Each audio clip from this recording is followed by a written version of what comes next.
এক হাজি সাহেব কোরআন শরীফ পড়ছেন দরজার সামনে সকালবেলায়, আর এক ভিখারি এসে তো এমনি করে দেখছে যে হাজি সাহেব আছে, যাই ওর দিলটা বড় হলো, বলছে হাজি সাহেব কিছু দেয়, আর আয়াত পড়ছে ওইটা ওয়ালা তাহাদুন আলা তামিল মিসকিন। কোরআনটা পড়তে পড়তে এমনি করে বন্ধ করে বলছে ভাগেন জায়গায়, তোকে হুঁশ আছে আমি কোরআন পড়ছি, যখন তখন চাইলি হবে। ও কোরআনে কি বুঝে, ওইখানেই বলছে ধুমকাইও না, আর ওখানেও ধুমকাই গেল। জি, এ তো আমাদের আমল। এরপর আল্লাহ কুদরতের কথা বলবে, ক্ষমতার কথা। এই ধারটা একটুকু সেরে নি। আল্লাহ কি কি বললেন? প্রথমে কসম দিলেন, কসম দিয়ে মাঝে একটা ছোট্ট সাবজেক্ট বলে নিলেন। এটা কি জ্ঞানী ব্যক্তির জন্য আমি কসমটা দিইনি? আমরা এত গাধার গাধা, নূর মোহাম্মদ, আমি এত গাধার গাধা যে কসমটা ধাবন করতে পারছি না। তখন আল্লাহ আরো চেতনা করার জন্য কিছু তাবর তাবর বেঈমান মাস্তানদের কথা বললে, দেখ গা সব তাবা করে দিয়েছি। সূরা ফাজরটা কত শর্ট হলো।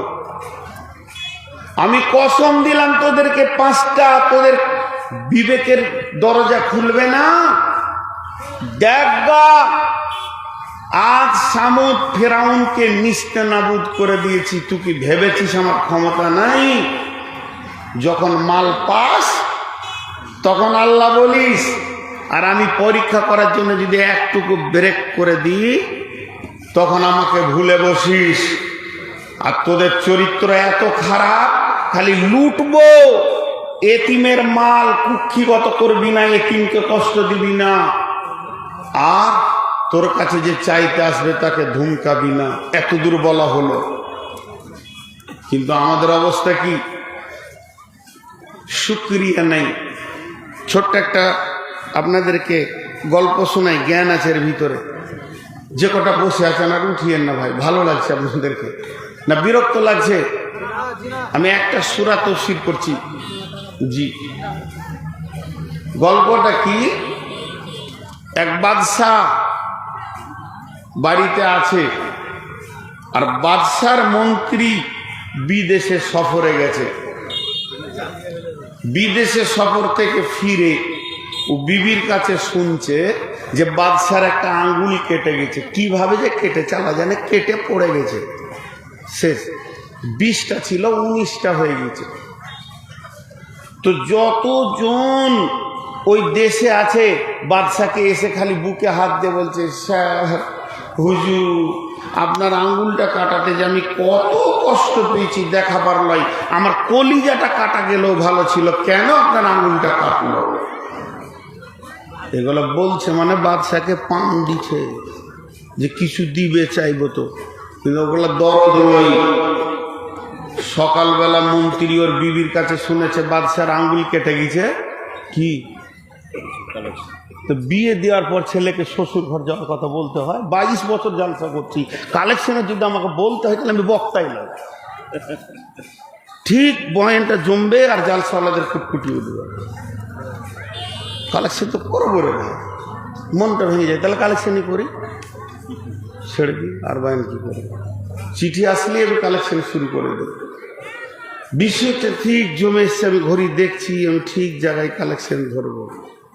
আর যেগুলো উঠছে 2টা 5টা 6টা চাদরকে দিয়ে দেন, যেন প্যান্ডেলের ভিতরে না ঢুকে, বাইরে বাইরে যে ভিড়গুলো আছে ওর ভিতরে ছেলেগুলা ঘুর, যেগুলো চলে গেছে ওগুলোকে ব্যাগ হোক যাই হোক, তোমরা ভিতরে ঢুকিও না। যেগুলো ঘুরছে একদম ওই পর্যন্ত কাউকে ছাড়বে না, ওকে ধরে নিবে টিপে, টাকা দিয়ে তারপরে ঘর যা। কি ভেবেছিস এত বড় প্যান্ডেল করতে হয়নি? হ্যাঁ যাও ধরে নাও, তারপরে দেখা যায়, করবো কালেকশন।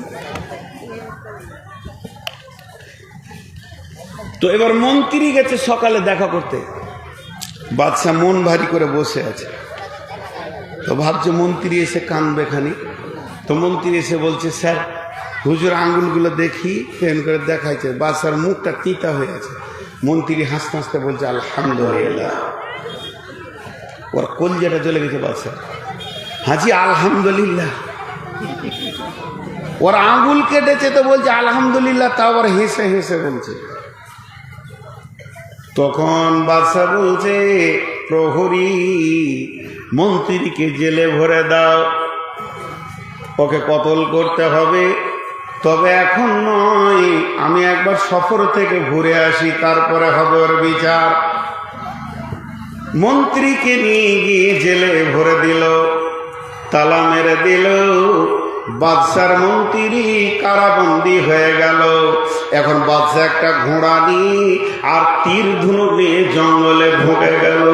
জঙ্গলে ঢুকে গিয়ে শিকার করার জন্যে রাস্তা ভুল করে যেতে যেতে যেতে যেতে নাগাল্যান্ড পৌঁছে গেল, যেখানে মানুষে মানুষ খায়, যারা রাবণের পূজা করে আর মানুষের মানুষ খায়, সেখানে বাদশা পৌঁছে গেল। আর বাদশার চেহারা দেখে ওখানকার লোকেরা জঙ্গলে শিকার করতে এসেছিল হরিণ, কিন্তু বাদশাকে দেখে বলছে, এর মাংসটা বড় চিকন হবে রে। একই ঝড় চারিদিক থেকে তীর দিয়ে ঘেরে ধরে নিয়ে বাদশাকে বেঁধে নিয়ে গিয়ে বাড়িতে বেঁধে দিল। এবার ওকে কাটবে। রাতে বেলায় সব 20-25 জন বসেছে, যোকে কাটবো, মাংসকে কতটা লিবি, কার কোনটা লিবি, ওর সামনেই হিসাব চলছে। ও মনে মনে ভাবছে যে কালকে আমার বিরানি হয়ে যাবে, আর আমার বাঁচার উপায় নেই। ঠিক আছে, ভোরবেলাতে এসে দেবতার সামনে কাঁদবে, রাবণের মূর্তি আছে ওই জায়গায় বাদশাকে নিয়ে গেল। এবার কাটার আগে পেছন দিকে হাতকে বাঁধছে, যখনই বাঁধতে গেছে একটা আঙ্গুল কাটা দেখেছে। ওরা বলে, রুক রুক, আগে মন্ত্রী আগে একে জিজ্ঞেস করে আয়, আমাদের যে পুরোহিত আছে পুরোহিতকে জিজ্ঞেস করে আয়, লোকটা কাটা যাবে কি যাবে না। পুরোহিতের কাছে গেল, পুরোহিত বলছে, কোন আঙুলটা? বলছে, বাম হাতের এই শাহাদাত আঙুলটা কাটা গেছে, এটা নাই ঝুলে গেছে। মন্ত্রী তখন পুরোহিত এমনি করে মন্ত্র চলছে, ছেলে বলছে, রে হতভাগার দল, ওকে যদি কেটে দিস তাহলে তোদের বংশ ধ্বংস হয়ে যাবে, যেখানে এনেছিলি ওইখানে ছেড়ে দিগা, এ মাল খাওয়া যাবে না, এর লক্ষণ খারাপ রয়েছে। বাচ্চাকে যখন ছেড়ে দিল, ঘোড়াকে নিয়ে ধরে এসে মন্ত্রীকে বের করে বলছে, তোর আলহামদটাই ঠিক আছে রে, আঙুল কাটা না থাকলে আজকে বিরানি হয়ে যেতাম। সমস্ত খবর মন্ত্রীকে বললে, মন্ত্রী গলায় জড়িয়ে ধরে বলছে, তোর আনন্দটা ঠিক আছে, তখন তুই আমাকে মাফ করে দে, তোকে জেলে ভরেছি, ক্ষমা করে দে। মন্ত্রী বলছে, ভাইয়া ও বাদশা নামদা, আপনি মাফ চেন না, আপনি যদি জেলে না ভরতেন তো আমি তো আপনার সঙ্গে যেতাম, আমার তো আঙ্গুল কাটা নাই, তাহলে ভোজের মাল আমি হেরে যেতাম।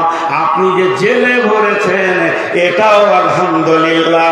আল্লাহ তাবারাক ওয়া তাআলা বলেন, গোলাম রে, পৃথিবীতে চলবি, উঠবি, বসবি, কখনো রুজি ত্বরান্বিত করে দিব আর কখনো রুজিকে সংকুচিত করব।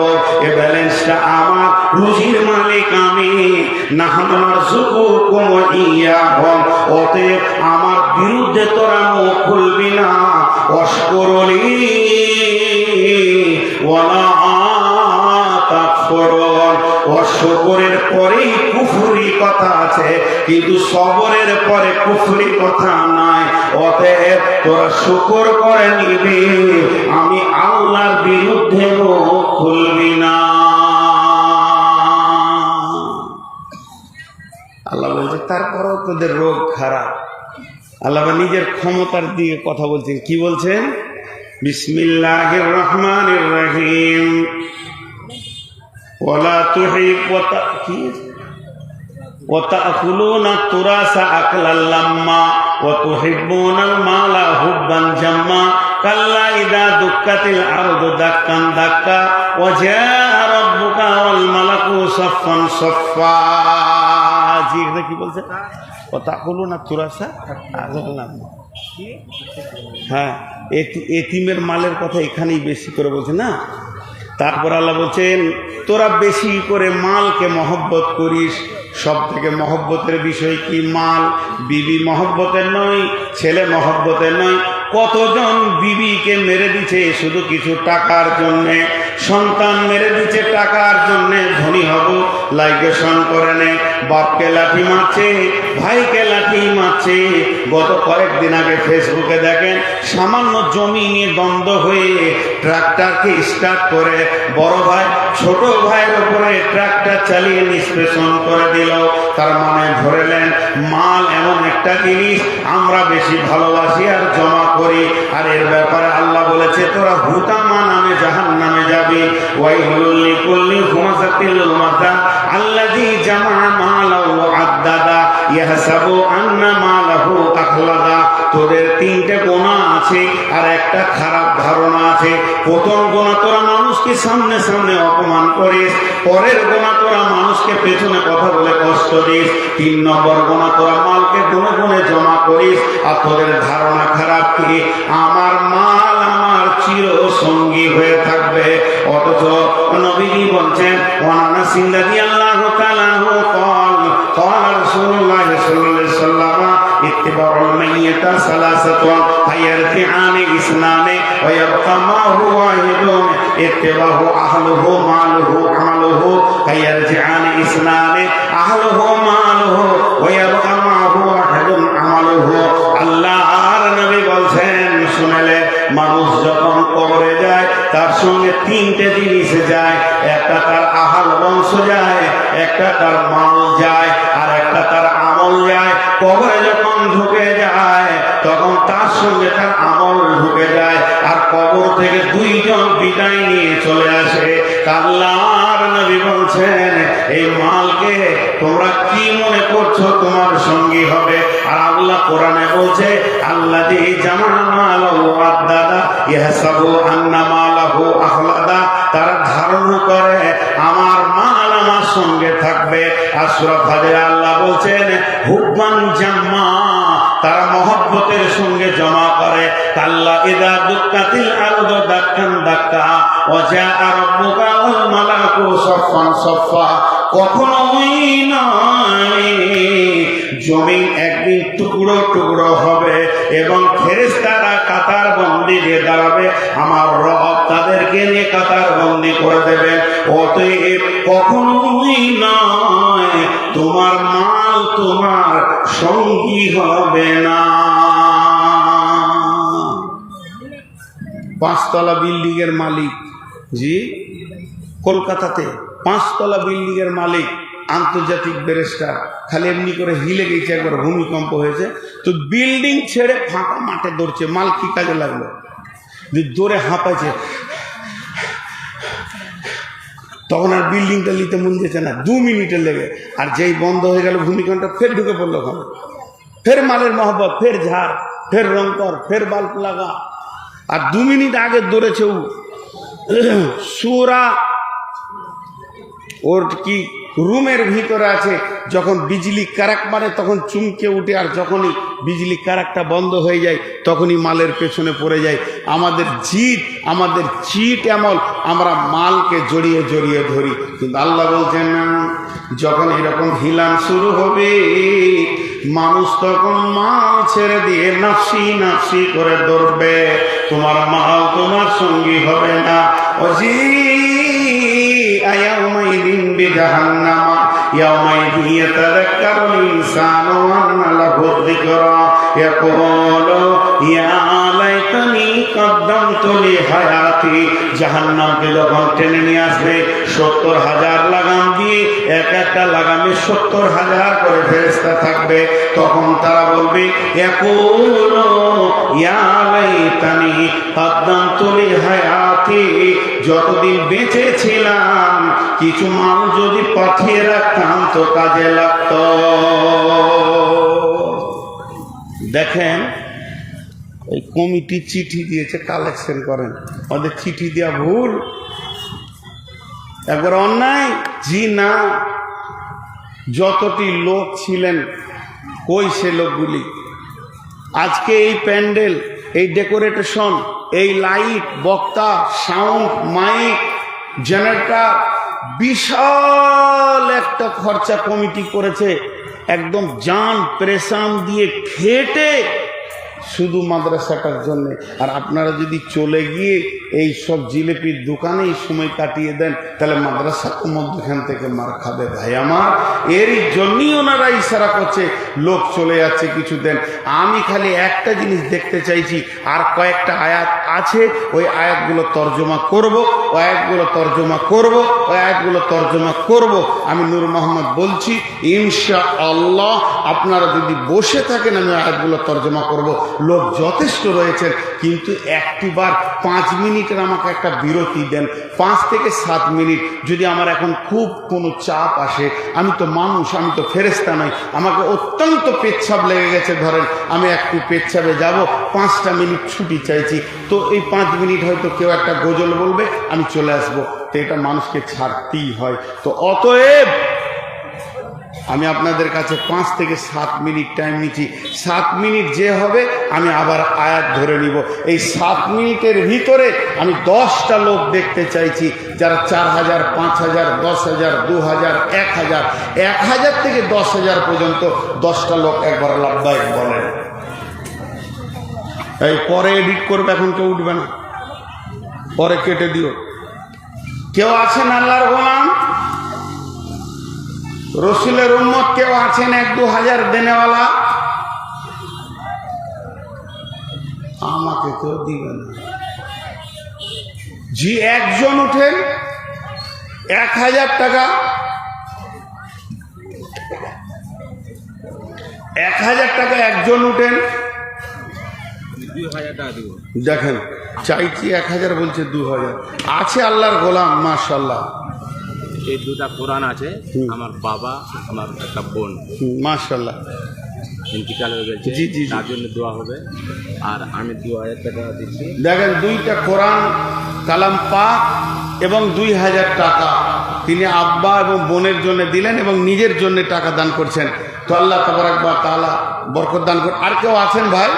চলে যাবেন না, আমি কথা দিয়েছি, আমি 7 মিনিট হয়ে গেলে ওটাকে রাসাকোয়াল পুলিশ ফাঁড়ি 1100 টাকা। রাসাকোয়াল পুলিশ ফাঁড়ি 1100 টাকা। মুস্তফা জি, মাশাআল্লাহ।